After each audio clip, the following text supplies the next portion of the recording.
اللهم صل على محمد وآل محمد من الشیطان الرجیم بسم اللہ الرحمن الرحیم الحمد للہ رب العالمین الصلاۃ والسلام علی محمد وآلہ الطاہرین۔ ناظرین، فقہی مسائل کا پروگرام آپ حضرات کی خدمت میں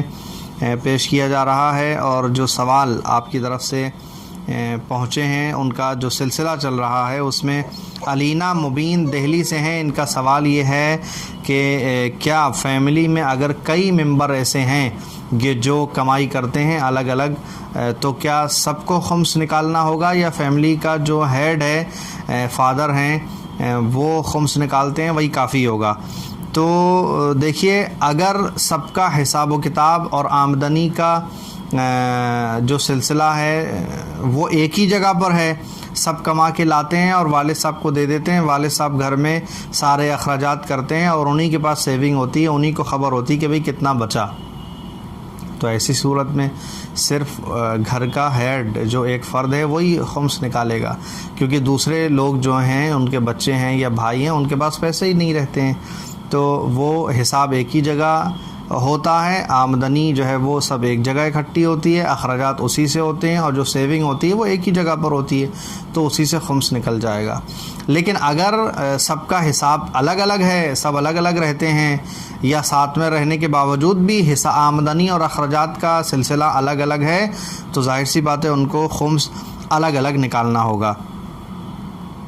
انہی کا سوال ہے کہ خمس کا مستحق کون ہے، اور جو ہے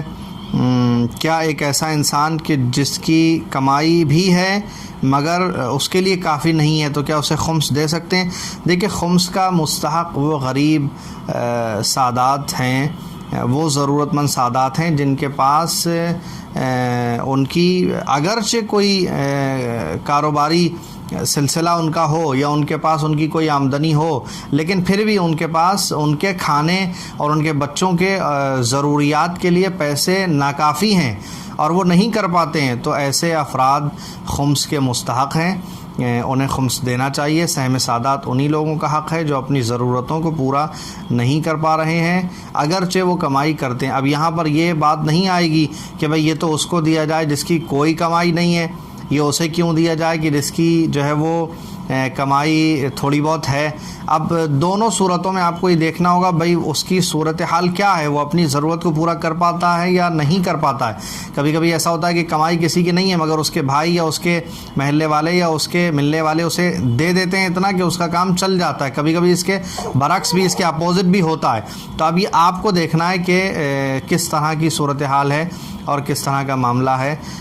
لہٰذا اگر وہ جو ہے اس کو ملنے والے پیسے یا اس کو ملنے والی آمدنی جو کمائی اس کی ہے وہ ناکافی ہے اور اپنی ضرورتوں کو پورا نہیں کر پا رہا، تو آپ اسے خمس دیں گے۔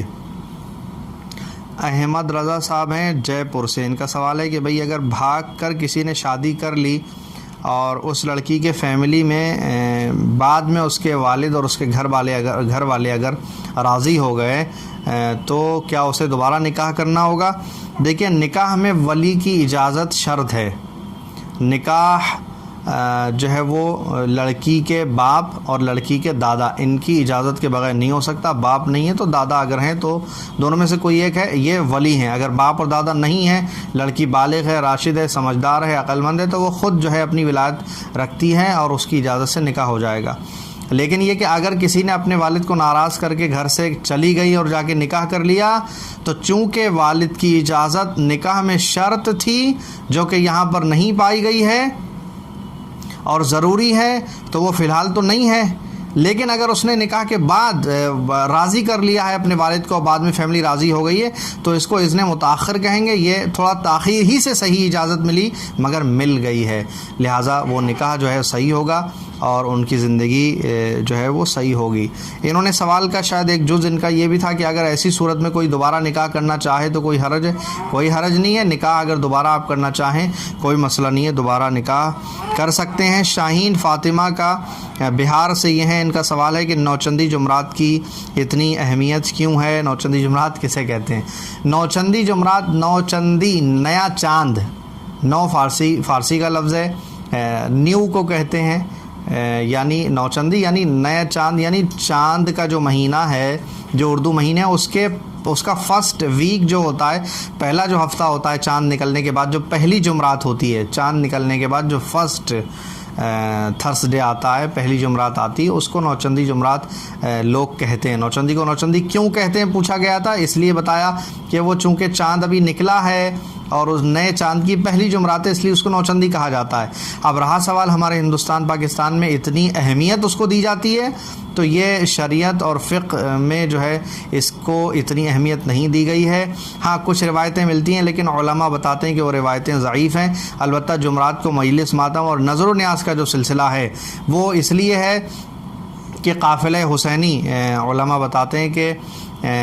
جب یہ قافلہ چلا تھا اور امام حسین علیہ السلام کربلا کی سرزمین پر پہنچے تھے، تو وہاں 2 محرم کو جب پہنچے تو جمعرات کا دن تھا۔ چونکہ ورود قافلہ حسینی کربلا میں جمعرات کے دن ہوا ہے، لہٰذا ہماری عقیدت یہ ہے اور ہمارے یہاں رائج یہ ہے ہمارے معاشرے میں کہ ہم جمعرات کو مجلس و ماتم کرتے ہیں، نظر دلاتے ہیں۔ اس سے کوئی قباحت بھی نہیں ہے، اچھی بات ہے، مولا کو یاد کرتے ہیں، نظر دلاتے ہیں، اس میں کوئی مسئلہ